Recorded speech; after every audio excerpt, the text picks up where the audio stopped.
Good morning, everybody. Very good morning. This is Dr. Rao Kalasu coming in the morning. Our series of elevated thought in AM, and today will be the last day I will be doing this because I have been occupied with a lot of stuff that I need to deliver. So I will be doing that work. That's also related to this trying to help people be well. But then I need to do some things on the courses and books and articles that I'm finishing off. So I'll be doing a morning session on every Saturday from now onwards, so that people can come. And the title would be "An Elevated Thought with the Dr. Rao." Okay, and that will be the title. That will be on the Saturday. I will determine the time and then let you all know. Probably it will run an hour or 2 hours as the response comes. So I hope you can all join me then. As you know, I'm a physician of internal medicine, over 40 years of experience now, and informatician with a master's in biomedical informatics for about 10 years now. I work with EMRs and big data. And the third one is I have ancient wisdom. I've been trying to understand and trying to really get the wisdom out of the ancient people and their workings and their lives, so that that helps us with our stress in our modern life, right? So I've been working on that for about 25 years now. So it's not that all the time I was completely with it, but it took a lot of understanding of it. When I really was having time was in the COVID time, but I was using it to not only help with the COVID, but also try to do the webinars, and which propelled me into uh, Clubhouse, and I was able to talk to a lot of people and practice about getting my message across. I'm still trying. And then Wisdom app happened, and I love to do these sessions, but it is the question of priorities. So you'll be seeing me only on Saturdays from now onwards. Okay. Hopefully you can make the session. I will put it across all formats so that people know what I am doing on Saturday morning. Okay. With that, let's finish this session today, and with this morning sessions come to an end. So I have been doing this. Uh, Getting well in the morning. What do we do in this modern age? How do we establish ourselves, and then go from there, from the body mind? I've been telling people, use the technology, but don't be the victim of technology. Don't be victim of a thought-ridden world, but use the thought appropriately. If at all you cannot be in awareness in the morning, that means thoughtless, blissful existence. If you are not in touch with that, and at least have the thoughts that are elevating, that means bigger than you, bigger than your life purposes, whatever. If you can really elevate that, that will seep into your and the life that you touch around. So that was the intention of at least making people you know wake up with an elevated thought, and keep your thoughts elevated so that you can transcend thought eventually and be in the blissfulness. Today, this is something Vivekananda said to uh, people who came around him when he visited this country. And he said, if only you know who you are, you know, everything will change. Uh, do we know who we are, or do we know only our personality, our egoic structure, and our persona? rather than deeper conscious being that really manifests as mind and body. You can just say, "Oh, that's a Eastern philosophy and all of that." No, if you experience yourself, if everybody has these waking, dreaming, and sleeping experiences, right? And then what happens when you fall into the deep sleep? There is something that's going on that actually pervades your waking, dreaming, and deep sleep. That is the conscious being that has the mind and body as tools.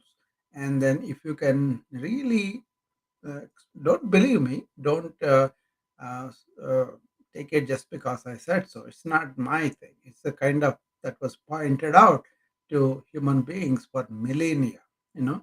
And there were so many people that can live with very meager existence, and then with this mind turned towards the reality that is within them. You can call it divinity, God, or whatever, but once you know that is in there, and then you try to get in touch with that reality, and then everything will be a different flavor, different perspective.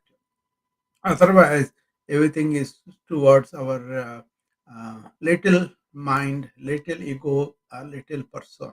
Okay, uh, and obviously, when you pursue that, we cause a lot of mischief in the world and a lot of mischief for ourselves and other people.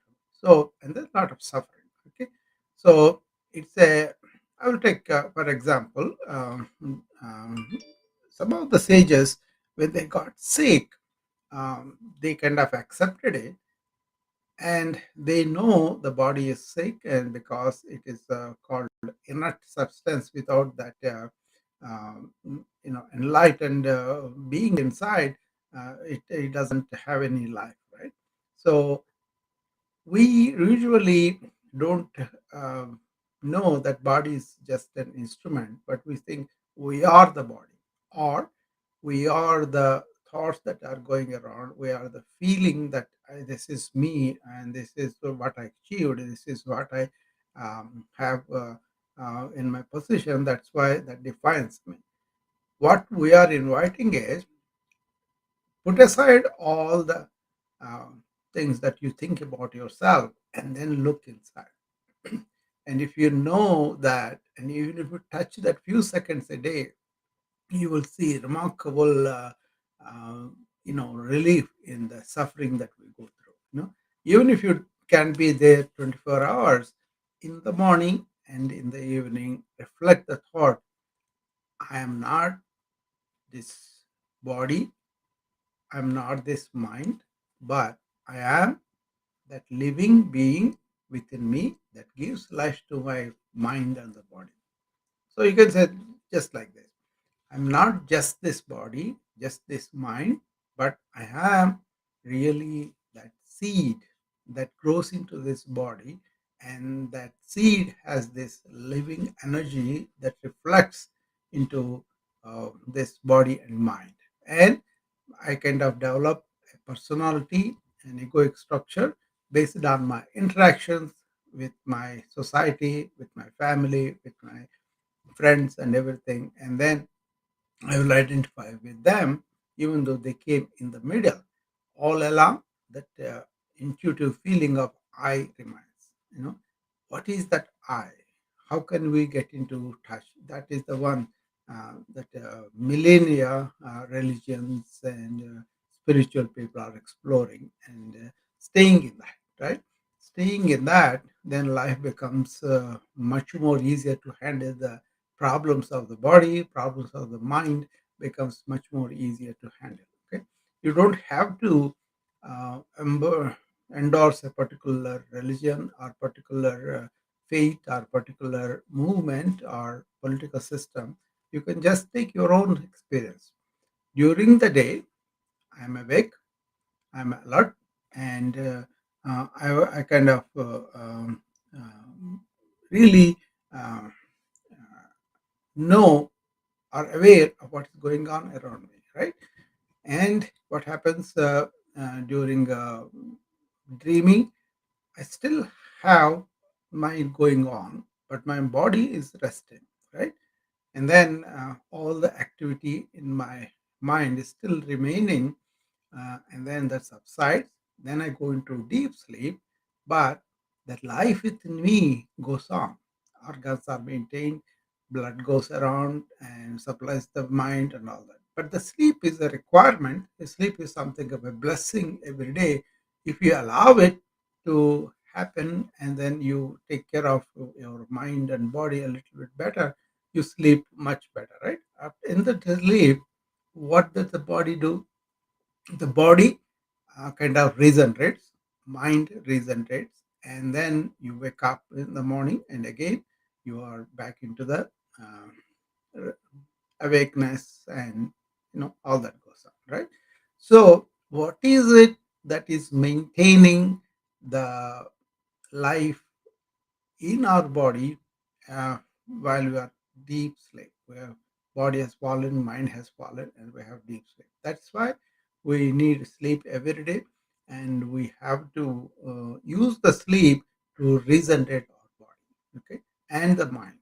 So, and then get into touch with that life force, that I, that one is the one they identified as consciousness or awareness, you know so or blissful conscious being. Human being is human plus being, right? Humorous is our gross body and our subtle body too. Our gross body is what? All the body which is inert, actually. That's why it kind of progressively gets aging and degenerates, and then finishes off after a certain time, right? So that's the effect of life.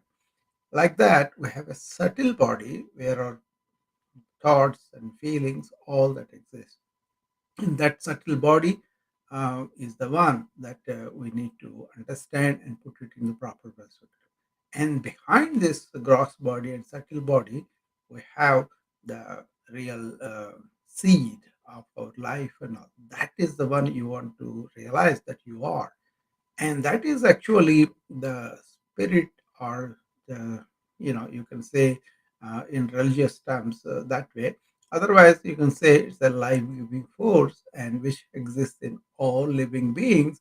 And because we don't really underestimate that, we can say it is the god, it is something of the creator and all. It all depends upon what your inkling is, but basically that is what we really are. And once we get into touch with that, then everything changes, right? Or at least feel it intuitively and realize that you are just beyond this pains in the body or suffering in the mind. You are beyond that, the body has problems, the mind has problems, but not you. That is the one enlightenment people call that, enlightened being is where you are established in that being. So I always refer to something very modern, something very simple for us to understand is um, to regain that memory of being.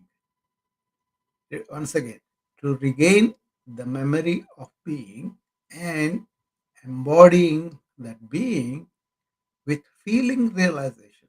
You cannot think about it, you can make a concept about it. It's there, it's the reality every day, right? You have to feel and realize because it's already there. You are not inventing, you are not creating with your thought or anything. Your thought is quiet, then you feel intuitively, you feel that, and you realize that. Okay, that is what uh, you kind of realize when your superficial cognitive activity quietens down. So here we are not quieting the mind when we are doing work, okay? But outwardly you go out and then you do everything with the thought. But it is what you think about yourself you want to change. What you think about yourself is also thought, means you are at the thought level only, you are not going beyond it, right? but you have an insight, you have an intuitive feeling. Hey, I am this life force that is within me and that is within everybody.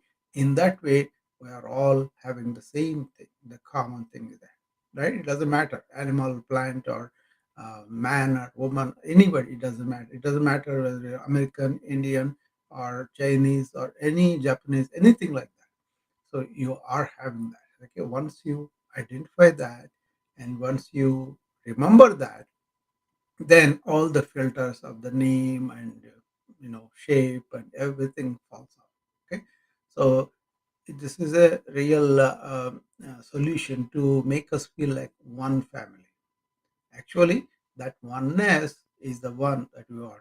So Vivekananda said, you turn inside and realize the divinity and oneness of the divinity. Okay, all over, right?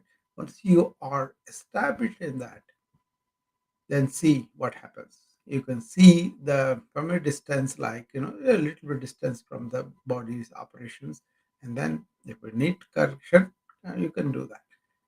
But you don't say my body is so beautiful, so I'm so big. Then you are sleeping on the fact that it's going to go. Old age is going to come and then you're going to go.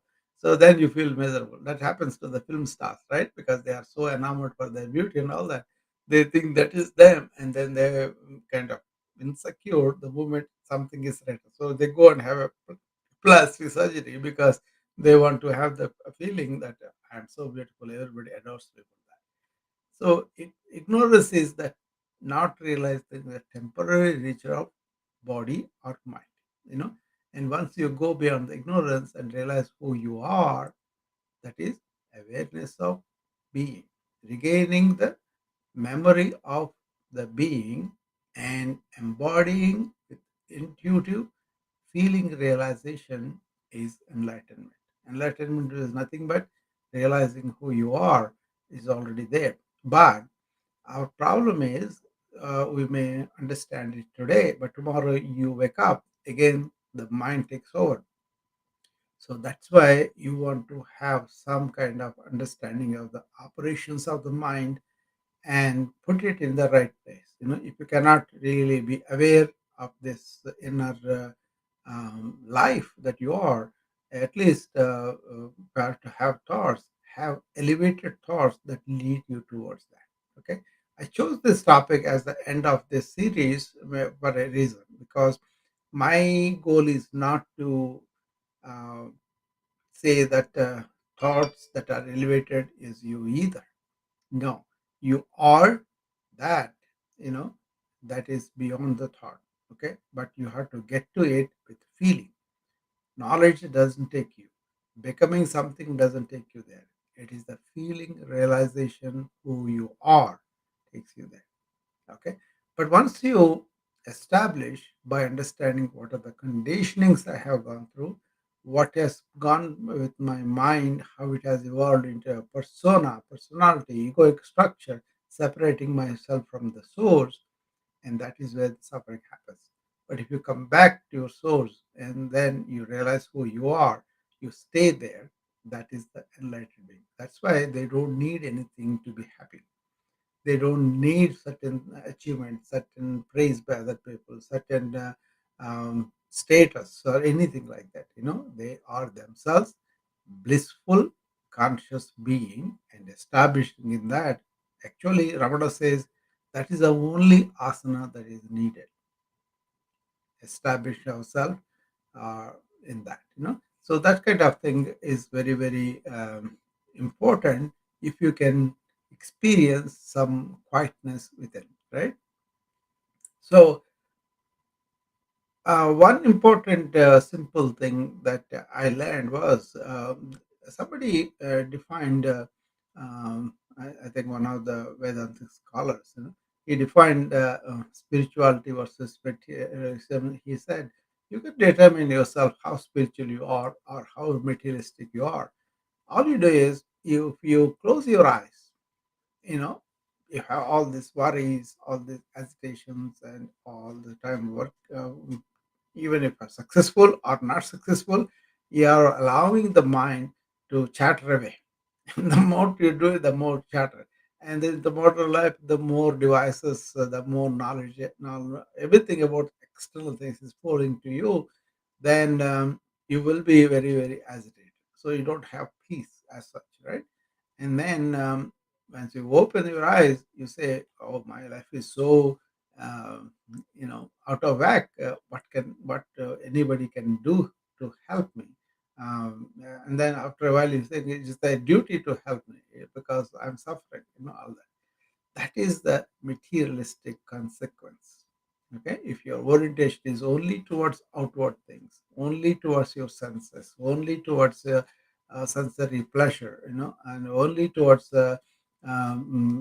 accumulating things, and for insecurity that you have inside, that is materialistic outlook. Whether you believe in God or not, once you have this, that is it.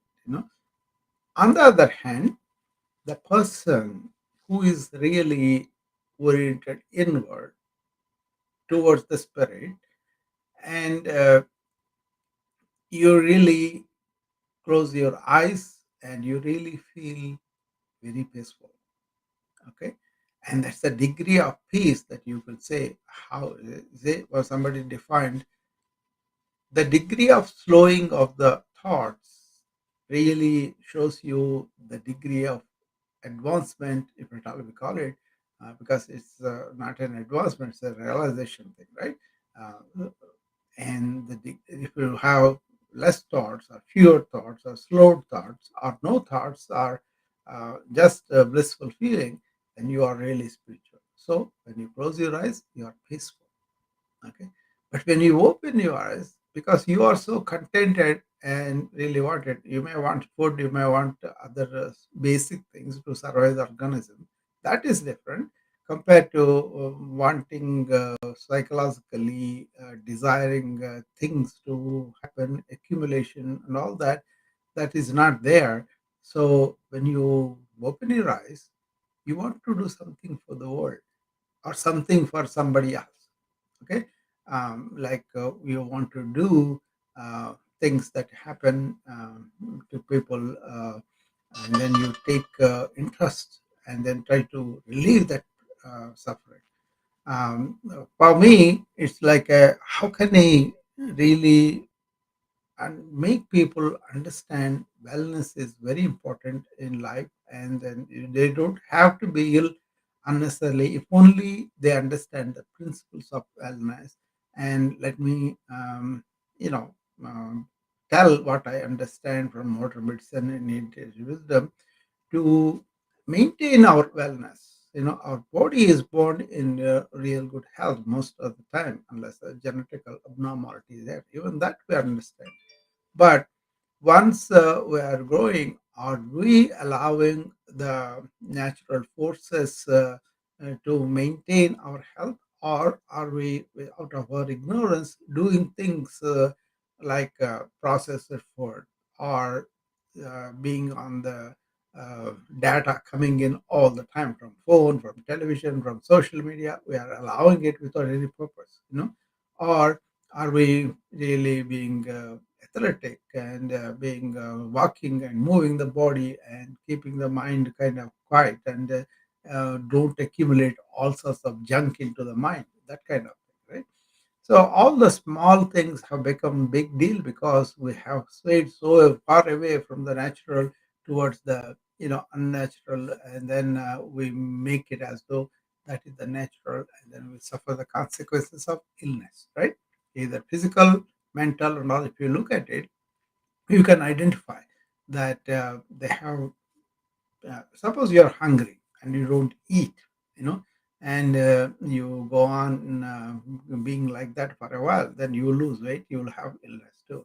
But suppose you eat appropriately whenever you're hungry, and you do it, not like a psychological habit, not like something that you have developed this taste and built up that kind of um, slavery to the taste and all that, then you may have experience for a while, but after that, you will have problems that will not allow you to enjoy what you thought you enjoy, the sugar, you enjoy the salt, and you enjoy the oil and all that.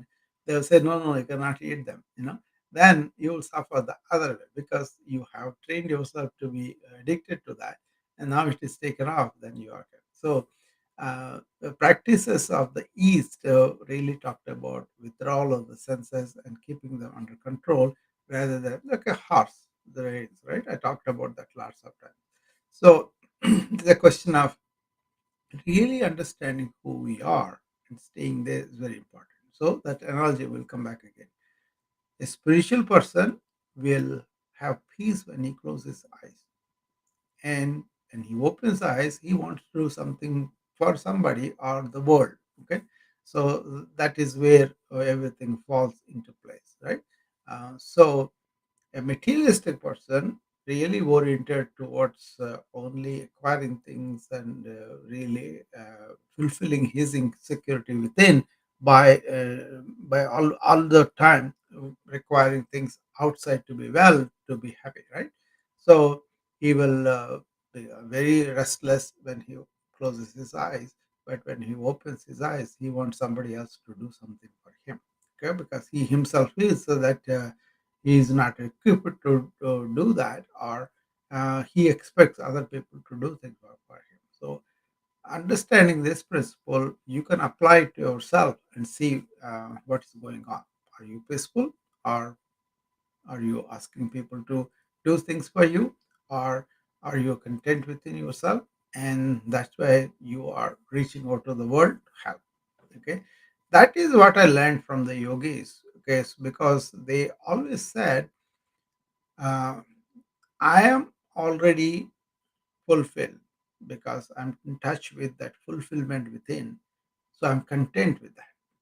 And after contention is there, contentment is there, then he looks out and marches through the life, and whatever talents he have, whatever things that he could do, they're all for the world, right? So he went about resolving suffering, writing beautiful poems, producing beautiful music or sculptures or all that.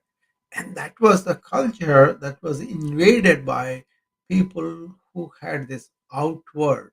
They came as merchants, they came as thieves, and then they saw these people are very non-violent, easy because they're accepting them as one of them.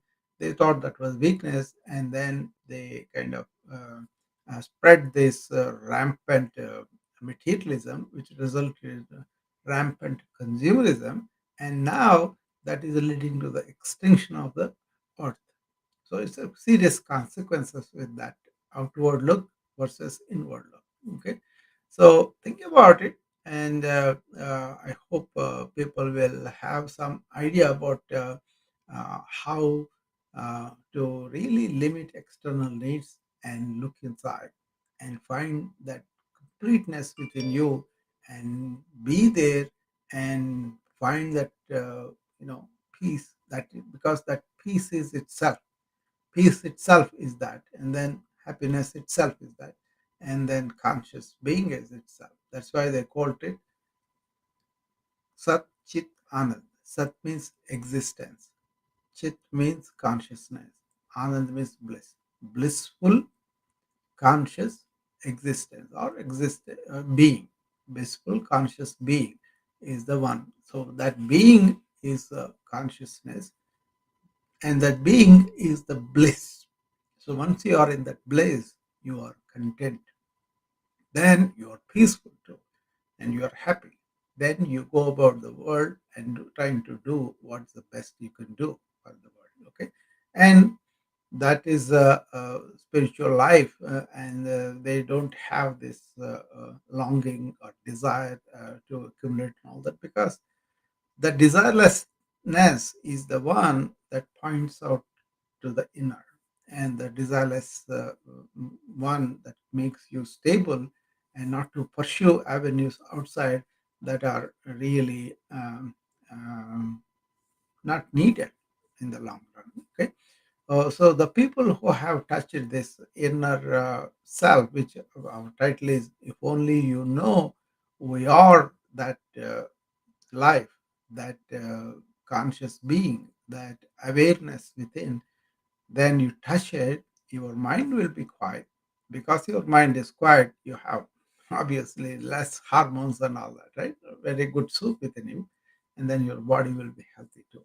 And that's one of the secrets of yogis or any spiritual people in any faith. They are kind of turning towards the God, renouncing the world in a way. But what I'm saying is, you don't have to renounce the world, but you will understand the limitation of the world and live with that understanding and live with that perfection that you have within, and be there and be contented, happy, and then do whatever you have to do, not by this mind driving you that you have to have this, you have to achieve this, you have to get it, and the people who are like that, they talk the loudest, but then if you really ask them, are you peaceful within? Are you really content and happy within? They will tell you they could not find the things that they were chasing. They were chasing the money, they were chasing relationships, they were chasing some kind of goal that their thought has really created, and then you want to do it. But if the thought is quiet, and then you are doing what you want to do with no expectations, and that's a beautiful feeling. And that's why they were very healthy till the end. And then they passed away. Also, they understood death, and then they were not regretting that. See, we see the animals, plants, and everything. They come and go, and then they come and go. Right? That's a way with the human beings too. You don't have to have a belief in reincarnation and all that, but you see, so many people are taking birth and growing and getting old and then passing away. So that's a part of life, right? Why can't we accept that? Why do you have to have so many theories about that?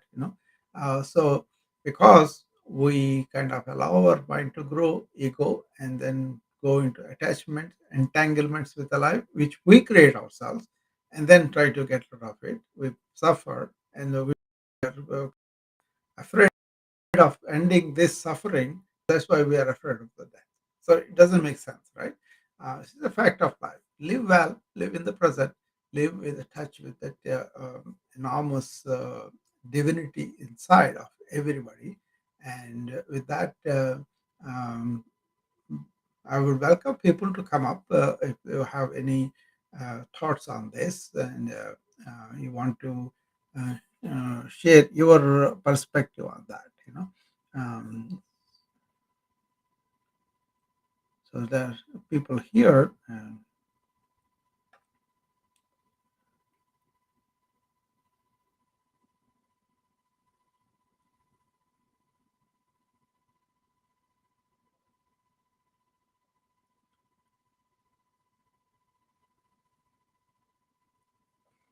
So that is the gist of uh, actually um, life pursued for human beings is said to be the purpose of life is to attend to the basic needs of the life, but turn yourself inward, your intellect, your mind, and realize who you are. Otherwise, you will be going through a lot of suffering. The purpose of human intelligence, human endeavor is to turn inside and realize who you are. And it's beautiful, even if you touch it, even if you understand, and for a while, your mind gets quiet, and once the mind gets quiet, you're such a peace within. You don't have to have anything outside. If it is there, that's fine, but then you don't hang on to it because you see a sunset, beautiful, golden or orange, and then you kind of stare at it, the life giver. Without that, we don't have life on earth. And then you look at it, you enjoy the beauty that it says, and then it goes down. You don't want to retain that and then munch on it. That is the problem. You let it go, that experience is gone. So that means you are living moment to moment. and you let go of the moments and not to accumulate. With that, you will be casual. You don't regret that sunset happened. You don't say it should go on continuously. Next day, it may be different. It may be a rainy day, and then you may not be able to see the sun. That is different. So that is life. It comes, it changes, it goes. Okay, but then don't hang on to anything. Then you'll suffer. It's as simple as that. Okay, live fully every moment, and that means what? Be in attention, be in complete presence. And then let it go. Once you have that kind of attitude, I think you will suffer less.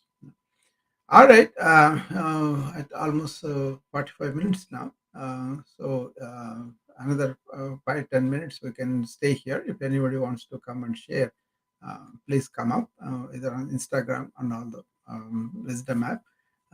And as I said, this will be the last day I'm doing this series, Elevated Thought in AM. I think I did a few of them, so I don't want to be a repetitious, unnecessary uh, saying the same thing. Okay, I think this is the best thing I could do. I think with this topic, if at all you're going to have a thought in the morning, wake up and say, "Who am I?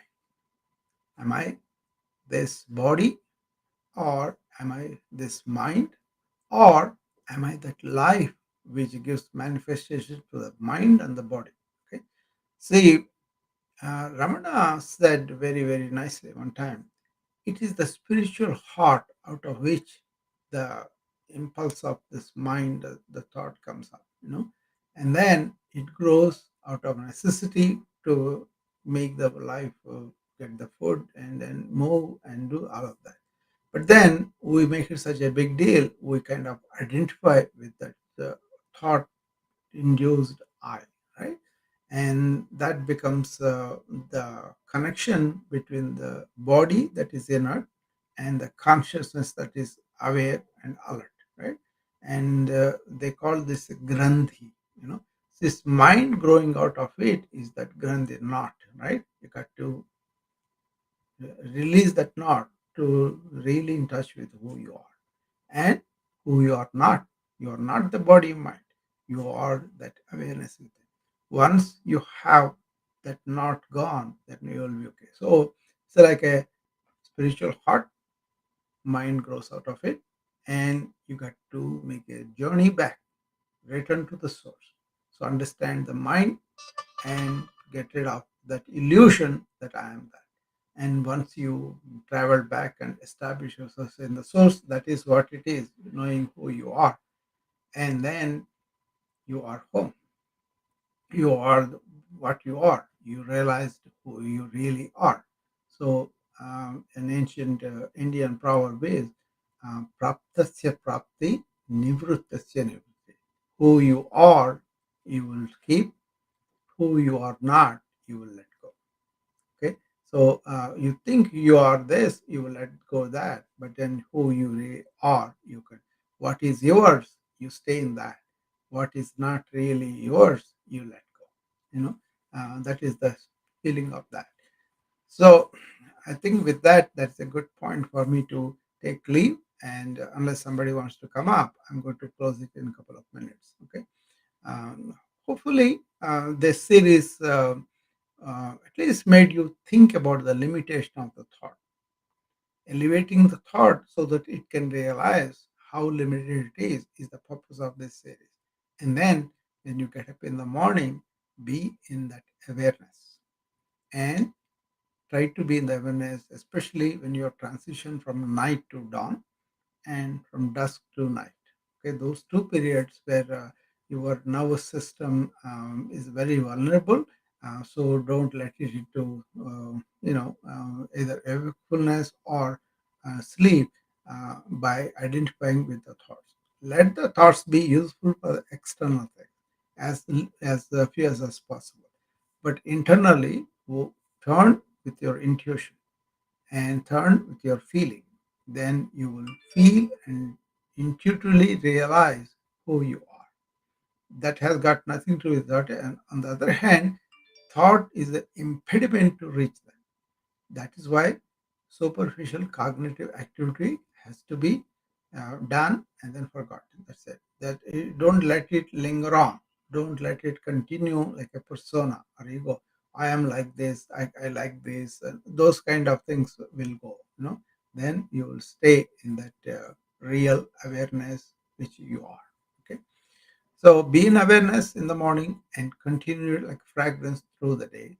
Do whatever you do, and if you are peaceful within, you are going to do things for world outwardly, and that is a very blessed life, I think. Okay. Not I think, I feel, I know that that is the fact. Okay.